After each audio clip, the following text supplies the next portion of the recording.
काजल तिवारी। देखिए, भोजपुरी के power star Pawan Singh और भारतीय जनता पार्टी के जितने भी ब्रेकअप और पैचअप के स्टोरीज हैं वो आप सभी जानते हैं। सबसे पहले ये कहानी शुरू हुआ लोकसभा चुनाव के समय, जब भारतीय जनता पार्टी ने उन्हें आसनसोल से टिकट दिया, जिसे पवन सिंह ने वापस कर दिया। वे भाजपा से चुनाव नहीं लड़े क्योंकि वे चाहते थे कि वे बिहार के किसी विधानसभा सीट से चुनाव लड़े। खासकर वे जहां से आते हैं, भोजपुर से आते हैं, उधर से वे चुनाव लड़ना चाहते थे। और यही वजह हुआ कि वे निर्दलीय चुनावी मैदान में उतर गए काराकाट से। और पवन सिंह चुनाव तो नहीं जीते, लेकिन इसके बदले में आपने देखा किस तरीके से एनडीए को भुगतान करना पड़ा। कई सीटों पर, शाहाबाद के कई सीटों पर एनडीए के प्रत्याशियों को हार मिली और पवन सिंह भी हार गए। वहीं उपेंद्र कुशवाहा भी अपने हार का जिम्मेदार पवन सिंह को बताने लगे। हालांकि ये कहानी अब पुरानी हो चुकी है। ब्रेकअप हुई, फिर पेचअप हो गया। सबसे पहले पवन सिंह उपेंद्र कुशवाहा से मिलने गए और फिर बातें होने लगी कि विधानसभा चुनाव में पवन सिंह को किसी सीट से भारतीय जनता पार्टी उतार सकती है, लेकिन विधानसभा चुनाव में भी उन्हें कहीं से नहीं प्रत्याशी बनाया गया। इनफैक्ट पवन सिंह का खूब इस्तेमाल किया बीजेपी ने। तमाम जगहों पर जाकर वे स्टार प्रचारक के रूप में खूब प्रचार किए और जिसका फायदा भी एनडीए गठबंधन को खूब मिला। अब आया बारी राज्यसभा चुनाव का और ऐसा कहा जाने लगा कि पवन सिंह का राज्यसभा जाना तो फाइनल है। हमने भी कई सारी खबरें चलाई है, आपने देखा होगा।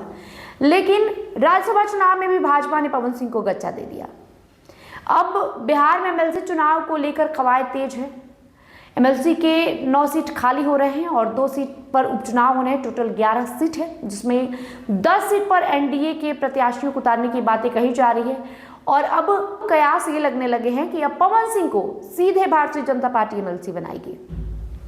साथ ही साथ दूसरी ओर ये भी खबरें चल रही है कि बांकेपुर सीट, जो नितिन नवीन का विधानसभा सीट खाली हुआ है, वहां उपचुनाव में भी पवन सिंह को उम्मीदवार बनाया जा सकता है। आपको बता दें, ये तमाम जो कयास है वो मीडिया में लग रहे हैं, लेकिन दूसरी तरफ जो भारतीय जनता पार्टी के नेता हैं, चाहे वो भोजपुरी इंडस्ट्री से जुड़े हुए हैं, दिनेश लाल यादव निरहुआ भी हाल ही में बिहार आए थे। भोजपुरी के सुपरस्टार मनोज तिवारी और भाजपा नेता भी हैं, वो भी बिहार आए थे। और ये दोनों नेता ने एक बात तो जरूर कहा कि पवन सिंह को भारतीय जनता पार्टी जल्द बड़ा इनाम देने वाली है। भारतीय जनता पार्टी ऐसी पार्टी है जो कब किसे कहाँ बिठा दे कोई नहीं जानता है। तो अब सवाल ये उठ रहा है कि क्या एमएलसी बनाएगी पार्टी? बांकेपुर विधानसभा में उपचुनाव में वे प्रत्याशी हो सकते हैं। हालांकि मनोज तिवारी ने क्या कुछ कहा है आपको इस वीडियो में हम बता देते हैं। देखिए, पवन सिंह की मेहनत का उचित सम्मान मिलने वाला है। उनके योगदान को बीजेपी का हर कार्यकर्ता मानता है। जी हां, दिल्ली के सांसद मनोज तिवारी ने औरंगाबाद से लौटते हुए रोहतास जिले में मीडिया कर्मियों से बातचीत करते हुए ये कहा था। उन्होंने कई मुद्दों पर अपनी बात रखी। उन्होंने कहा कि पवन सिंह को लेकर यूज एंड थ्रो की बात करने वाले ठीक नहीं कर रहे हैं। उन्होंने विपक्ष पर हमला बोला और कहा कि छोटी छोटी बातों को बड़ा बनाकर उसे पेश करना विपक्ष की आदत में शामिल है। उन्होंने कहा कि पवन सिंह केवल एक स्टार नहीं बल्कि पार्टी के समर्पित कार्यकर्ता है, जिन्होंने चुनाव में सक्रिय भूमिका निभाई है। ऐसे में उनकी मेहनत को नजरअंदाज नहीं किया जाएगा। उन्होंने आगे भरोसा दिलाते हुए कहा कि उन्हें उनका हक पार्टी जरूर देगी। आने वाले समय में पवन सिंह को बड़ी जिम्मेदारी मिलेगी। पवन सिंह ने विपक्ष पर हमला बोलते हुए कहा कि वे लोग जनता का ध्यान भटकाने के लिए कई तरह के आरोप लगाते हैं। बीजेपी में हर कार्यकर्ता मेहनत करता है, चाहे वो किसी भी क्षेत्र से क्यों न जुड़ा हो। उन्होंने कहा कि भाजपा की कार्यशैली बिल्कुल पारदर्शी है। इसमें व्यक्तिगत लाभ की जगह संगठन और राष्ट्र हित को प्राथमिकता दी जाती है। यही कारण है कि बीजेपी आज विश्व की सबसे बड़ी पार्टी है। मनोज तिवारी ने परिवारवाद पर हमला बोलते हुए कहा कि नीतीश कुमार को लेकर चल रही बातें बिल्कुल ठीक नहीं है।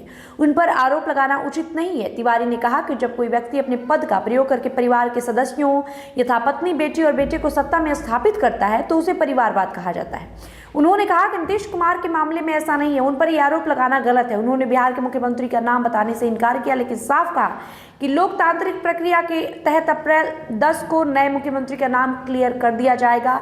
उन्होंने मौजूद राजनीतिक परिस्थितियों का जिक्र करते हुए नेतृत्व परिवर्तन को एक स्वाभाविक प्रक्रिया करार दिया। वही मुख्यमंत्री नीतीश कुमार को लेकर उन्होंने कहा कि हर व्यक्ति के जीवन में महत्वपूर्ण भूमिका उम्र की होती है। उन्होंने इस उम्र में राज्यसभा जाने की इच्छा व्यक्त की है, जिसे एनडीए ने स्वीकार किया है। उन्होंने कहा कि मुख्यमंत्री आज भी उनके नेता हैं, आगे उनका मार्गदर्शन मिलता रहेगा। उन्होंने बिहार को नई दिशा दी है, राज्य के विकास में उनका योगदान रहा है। ध्यान रहे, मनोज तिवारी के बयान के बाद बिहार में सियासी हलचल तेज हो गई है।